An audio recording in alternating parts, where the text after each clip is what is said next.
কালো মেয়েদের নাকি সাজার অধিকার নেই, কারণ সাজলেও তাদের নাকি আরও বাজে লাগে।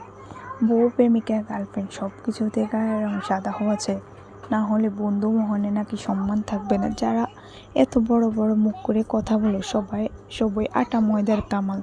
তাদেরকে কিছু প্রশ্ন করার ছিল, শেষ কবে রাস্তায় একটা কুচকুচে কালো মেয়ের হাত ধরে হেঁটেছ? কখনো কালো মেয়েকে চোখের দিকে তাকিয়ে বলেছ, আমার চোখে তুমি সবচেয়ে সুন্দরী? কখনো একটা কালো মেয়ের জন্য কান্না করেছ? সেই মেয়েটা অসুস্থ হলে কখনো সারা রাত জেগে অপেক্ষা করেছ? কখনো কোনো কালো মেয়েকে বলেছ, নীল শাড়িতে তোমাকেও পরীর মতন লাগবে? কখনো কোনো কালো মেয়েকে সত্যি মন থেকে ভালোবেসেছ? বিয়ের সময় বাবা মাকে কেউ বলেছ, আমার জন্য একটা শ্যামলা বর্ণের প্রতিমা এনে দিও, যার রূপে আলো না থাক, মনে আলো দিয়ে আমার সংসারটা আলো করবে? বলেছ কখনো?